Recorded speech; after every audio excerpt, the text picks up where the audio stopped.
you need to change the people, and changing the people goes through leadership. It's about communication, but it's also about role modeling. It's about steering performance. It's about all that kind of stuff. It's about managing people. And that's where you need to change that DNA of the company, and that goes through changing the DNA of the leadership.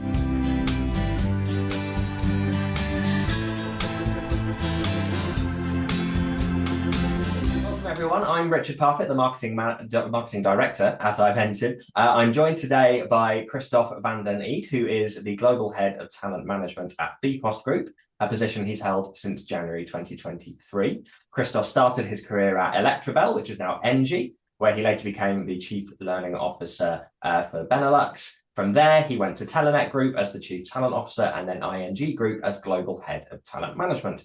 As well as his role at bpostgroup, he's the co-author of the book Social Technologies in Business. He writes a monthly column in the Zigzag HR magazine, and he's the former president of the Belgian HR digital community as well.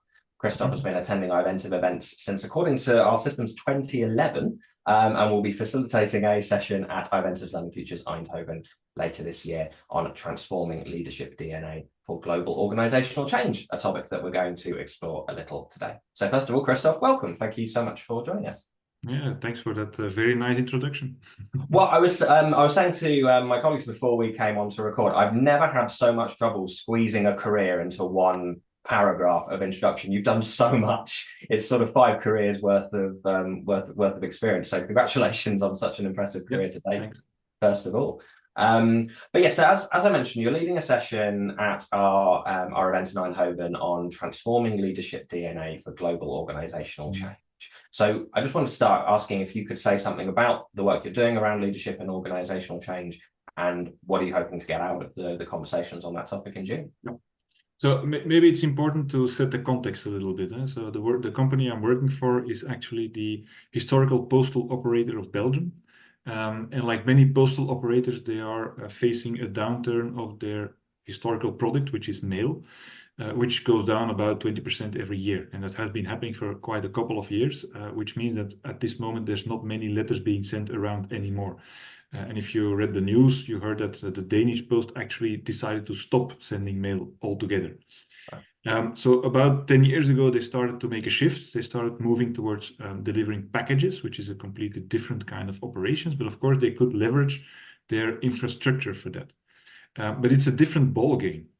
As an historical operator, they were a monopolist. They could set their prices themselves. So that was a very lucrative business. On the other side, in packaging, you are fighting with the FedExes, the UPSs, the bol.coms, and all the other ones. And the margins are very, very thin. And of course, the biggest issue that we have is that the way we were structured, the way we were operating, we were also state-owned. We are still 50% state-owned. So there were some habits that were created in this company, some contracts that have been granted to some people that actually make our cost structure much more expensive than our competitors. And of course, having those two combined, having a very high cost structure on the one hand side, and on the other hand, a very fierce competition on low margin products, is a recipe for disaster if you don't make a real big change. So I do understand that all companies are undergoing transformation. This company is really, let's say, with the back against the wall. And if they are not changing, they will not be relevant anymore in the next couple of years, which is why we set out to change this company. Now, of course, changing a company, especially our type of company, which is all about operations, it's a people-driven business. You need to change the people, and changing the people goes through leadership. It's about communication, but it's also about role modeling. It's about steering performance. It's about all that kind of stuff. It's about managing people. And that's where you need to change that DNA of the company, and that goes through changing the DNA of the leadership. And that's actually what I've been working on, what I've tasked to do since now 2 years in this company, where we needed to clarify at first what is actually expected from those people, which is why we designed, or we selected, a leadership model. And of course, there are hundreds of leadership models out there. We decided to go for one specific leadership model from MIT, the 4CAP model, which was actually a model designed based on a meta study of organizations that went through a transformation, where they looked at what are the elements that actually made the difference. Those are 4 dimensions. The dimensions are innovation, visioning, sense making, and connecting. Now that's just words. But what we tried to do is to identify, we selected that one foremost to make sure that that is the one that will help us go through the transformation. Because of course we already had a leadership model before where we designed all the different kind of behaviors that we expected from people. We explained them the shadow of the leader, blue chips, that kind of stuff. Everything was on there, and that was really known within the organization. But now we wanted to shift the focus and really make sure that they had everything that they needed to ensure that the transformation would be successful. Now, that's just a model. You still need to adapt that model to your own company, to your own context, which is something that we did in co-creation with them. So we did a first exercise with all of our senior managers to identify for those 4 dimensions, what are actually the behaviors that you think we should see more, that we don't see enough, which are the behaviors that we already have and see, but we want to keep them, but also which are the behaviors that we kind of got a habit of in the last couple of years, and we really need to get rid of them. And so based upon that exercise, we devised a framework with very observable behaviors. So for each of the dimensions, we selected 5 behaviors that we think are crucial for all of our leaders to showcase and to be held accountable against. And also we want to help them develop against it. And then it's, of course, making sure that that kind of model is embedded in all of the different processes that you can have. So it's not just about having a model and communicating it and then creating learning interventions around it. It's making sure that people get assessed upon it. So it's embedded in our performance management. It's embedded in our recruitment processes. So if a new position is opened up, recruiters will ask questions to see where somebody is sitting on that specific model in order to see if they are ready to take that role. It's embedded in our talent review process. It's embedded in our succession planning and everything. That is, of course, feasible if you do that for senior management. And there we're talking about 500 people, more or less. That's still a lot of work, I can assure you, but it's still feasible. Now, the question is, it's not just your senior management. Once you have done that with your senior management, you need to take a step towards your middle management, because they need to also translate those behaviors, but then to their specific layer, which is the step we're taking right now. So we did that translation. We crafted the behaviors, but then for their specific context. And then we're starting to now craft their learning interventions. We're embedding it into their performance management review. We're making sure that they actually know what is necessary for them. And the next step will be doing the same thing to first-time managers. And then even doing it to people who are actually not people managers, but also have a leadership position in one way or another, rather, and even quite deep down in the organization. Because even if you're an individual expert, you in some way are a leader for that expertise that you're doing. And there's also a certain expectation of you to make sure that you behave in a certain way to make the transformation happen.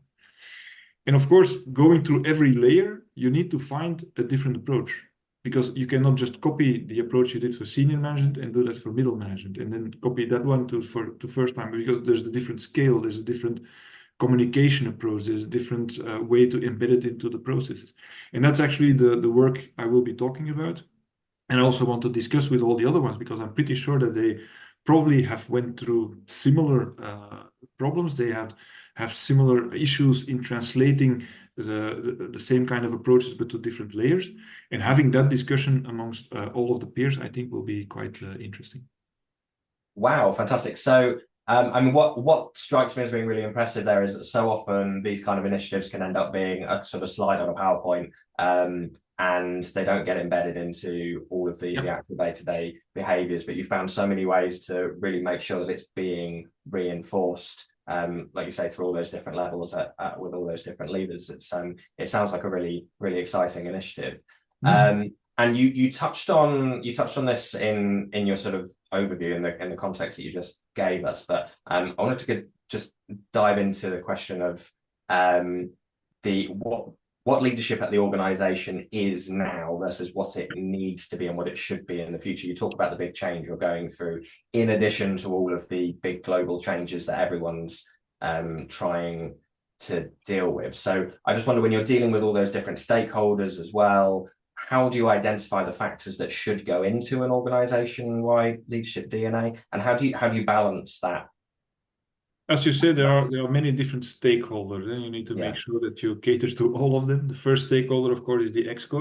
They have a certain view of what is needed, and one of the issues that we had is that we have a lot of new people that entered our exco in the last couple of years. Many of them coming from bigger strategic consultancy firms, McKinsey's, Bain, things like that, BCG. Of course, they have a certain view of the world, which is not always in line with what the people that were working for 20, 30 years for this company have. But they are also a stakeholder. So also the senior managers, and that's why I explained to you that we did a sort of co-creation exercise with them. They also needed to be able to voice their concerns and what they thought was needed. And bringing all of that together, then actually you start creating what you want to do. As you say, you need to start from your as is, where we identified what we actually do see in the behaviors. That's why we really stress the fact it's about observable behaviors. We want to make sure that we can give direct, concrete feedback to everyone about what they are doing in the good way, what they are doing in the wrong way, what they need to change, because that's where you have the rich discussions. And it's also something that needs to be done on the field in the day-to-day. It's not something that you can do or run from an HR on an ivory tower through running a talent review exercise. It's really something that has to be done on a daily basis by your management, even by your team members. We actively suggest to all of our managers to actually do their self-assessment based upon the model that we have. Say, this is something that I want to work on this year because this is something I need to develop in consultation with the manager, but then also share that with the team underneath to say, okay, I want to work on this. Please help me by doing this. And that can be on visioning, that can be on communication, that can be on connecting, that can be on making sense, different elements that are all the time described in such a way that you can actually really say, did I do this? Didn't I do this? And how can I do this better? And I'm a strong believer in the fact that it's not just providing training interventions. We are doing that, of course. You need to provide them with models, with IDs, which is what, for example, we did on visioning. We really saw that there was a big gap in creating a vision and especially communicating a vision. So we launched a series of deep dives where we actually learned them how to identify a North Star, how to identify objective and key results. Based upon that, develop that into an action plan and a roadmap, and then actually pitching that to their team. So there were different elements, different deep dives that we did to help them and give them the necessary models and exercises to work on that. But we immediately said, okay, now that you have received that model, go and start working with it. And so we helped them through the management to actually take that into their hands, work on it, come with a proposal. And then the next deep dive that we had, we asked some of them to actually share what they were doing and what element that they came to, in order for them to actually learn from the others as well. So it's a lot of changing as well the learning culture and the way that things are shared, which is something that was that we were in dire need of as well. So it's a lot of different interventions, but just making sure that it actually has an impact on the day-to-day. I think that's the most important thing we try to do. Yeah, so getting that sort of individual context for change across to people in the way that you bring them in. And I wonder when you've got to try and connect that individual context to the wider organizational change, how do you do that, and how do you get it so that leaders at all levels are actively championing and accelerating that change that you need? I think you need to try to find the right momentum. Like I said, we've had there are 4 dimensions. Each dimension has 5 different behaviors, so that's a lot of stuff we can work on. I don't believe in having an intervention where you work on everything at the same time. We've done that in the last couple of years in many different companies where you have big programs and everybody goes through it and it's 3 weeks and then you hope that everybody does everything. I don't believe in that kind of intervention because so much gets lost. At the end of the 3 weeks, you just really you remember maybe 2 or 3 elements and then you work on that. So what we are trying to do now is to really say, okay, let's use the momentum. In September, for example, we launched the new strategy, or our CEO launched the new strategy for our company for the next 5 years. Then we said, okay, this is a time to work on visioning. this is the time that we will ask them to actually reflect on their own visions, their own plans, their own strategies based upon the new strategy. And that's why we gave them the models and we said, okay, now go and work on your own strategy based upon the new strategy. Later on, beginning of this year, for example, as we were going through the transformation, we saw that after 2 years, there was a kind of demotivation in the teams. People started to really say, I'm a bit getting tired of all the transformation and then what is happening and which direction are we taking. So motivation was really important. Motivation is also one of the behaviors. How do I motivate people? And it's one of the elements in the dimension of connection. So at that moment, we said we need to do a deep dive around the ABC model. How do you motivate people as a manager? How do you motivate yourself, which is the first element, but also how do you motivate your team? And as senior managers, how do you motivate your organization? So same thing, we gave them the models, and then we said, okay, let's do intervisions. Let's make sure that you share with each other what kind of actions you already took to work on motivation on those 3 elements and learn from each other. That's what we try to do. We always try to see, okay, what is the element that is needed right now? The next one we're working on for this quarter actually is innovation, because there's a lot of ideas coming out, but the problem is the ideas are not really centered or focused. They're going into all of the different directions. Some people are also not really sharing their ideas or not with the right people. So it's all about how do we make sure that as an organization we have the right behaviors to actually focus innovation into the direction we want to do. So again, we are providing them with a couple of models and thought models, but afterwards we immediately ask them to implement that in their day-to-day life and make sure that actually there are ideas coming to life and actually being developed with the impact that is needed. So it's about, we know what is needed, we know where we need to work on, but we try to find the right moment to work on it and make sure that everybody goes through it at the same moment. Yeah, it really shows the value of having that two-way communication with all your various stakeholders as well. Yeah. You said not being in an ivory tower and imposing it, but hearing their point of view as well. That's really interesting. And I want to go more into that balance of the individual versus the organizational context. I was hosting one of our executive development events last month, a virtual online event, and there was a very long discussion about the risks that leaders take, not just risks with the organization and with the business, but with their personal careers and their personal reputations when leading through these sorts of big changes. So I just wonder, how do you account for all of those multiple personal contexts in what you do, and how do you encourage leaders within the organization to have the courage to take risks with their reputations as well as with the business when they need to? Yeah, well, I think it's about 2 things. It's about role modeling. So you need to make sure that at the highest level they already do that, and not only the CEO, but also the whole exco underneath it. And then when they start doing that, you see that you will be able to convince other ones to do it as well. But you need that kind of role modeling, otherwise it will never work. Second, it's about accountability. When we launched it for senior managers. The biggest discussion I had at the start was actually when we started explaining what we expected from them, that they said, yes, but the people above us are actually not doing it either. And I said, but that's not an excuse. You are senior managers, you are paid to actually step in. If something is missing from the top, you need to take ownership at that moment.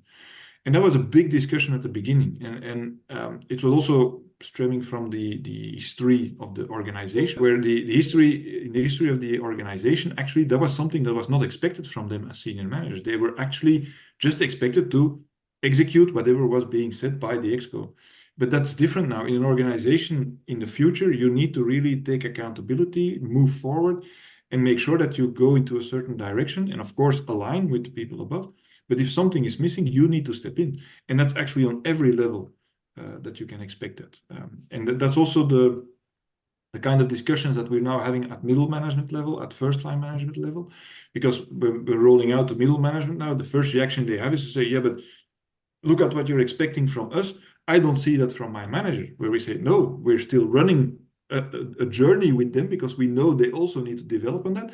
But that's not an excuse. It's not because your personal manager is not doing what is expected from him or her, that you have the right to say, and then I will not do it either. It's something that we all need to go through. And that's where I think that accountability comes through. Yeah, and it's more of a democratizing, empowering kind of message when you can frame it that way, rather than it being all about risk and or fear of the change. So I've noticed that if you want to make people change their behavior, fear is something that might work on the short run, but on the long run, it's not the best way to convince people.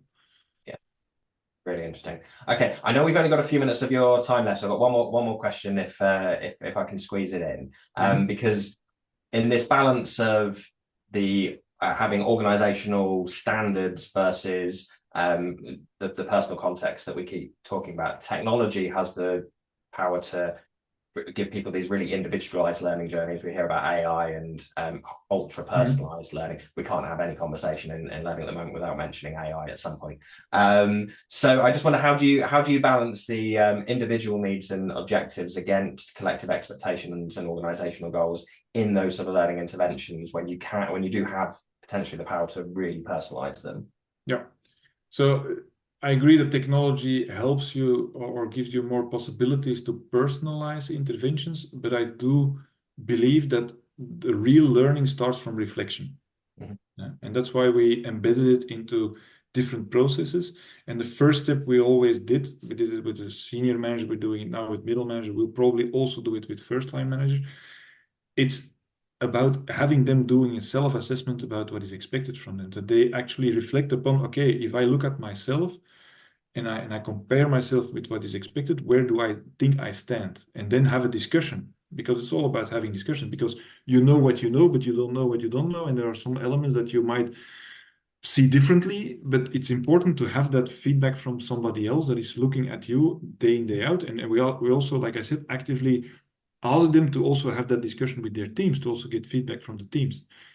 But that's the starting point. There you know where you need to work on. And every journey will be individualized. But on the other hand, there's also a lot of people that will have to get the same kind of explanation. That's why, for example, the leadership journey that we did now with the senior manager, we did not go for, like I said, a big training with 6 weeks and everybody goes through it at the same moment in the same pace. We actually said, look, we have a sort of a menu. We have different interventions. We don't expect everyone to go through it. If you actually feel and you get the feedback from your manager that you're good at creating a strategy and defining a vision and pitching that vision, why would you spend time in following that training? That's not needed. So we had about 1/3 of the senior managers that actually participated in the trainings. Same thing on the ABC model for motivation. We saw that about 45% of the people attended and another 45 did not attend. Now, is that the perfect fit? So did all the people that should followed it and all the people that should not follow it did not follow it? Probably not. Some of them missed it and some of them maybe think they're good at it, but that's not the case. But forcing people through training interventions because you think it's important, you will lose people, because some people just say, what am I doing here? And they have many other stuff to do, especially in organization in full transformation. So it's really about giving them the responsibility of their own learning, making sure that they have the possibility to assess what they need, and then give them the opportunities to actually work on that. But also at the end, holding them accountable of actually making the steps, which is why we introduced it into our performance management as a developmental objective, where we actually said, everyone needs to identify what will be their developmental objective compared to the leadership model for this year. And at the end of the year, that will have an impact on your bonus if you did make a step forward or not. Fantastic. Well, and we circle back to the where you started about embedding it in all of these different processes. So it sounds like a really exciting project. It seems like you've achieved a lot already, and I think it will be a really invigorating conversation for the group in June. Because, like you say, I think there are a lot of heads of learning and talent who are dealing with this kind of challenge. So really looking forward to that. Looking forward to seeing you at the ASML HQ in June, or the ASML Academy, I should say, in June. So look forward to seeing you there. But Christophe, thank you so much for giving us your time today. Okay, looking forward to it myself as well. I'm pretty sure I'll get a lot of very interesting insights from my peers. So looking forward to seeing you all at ISML.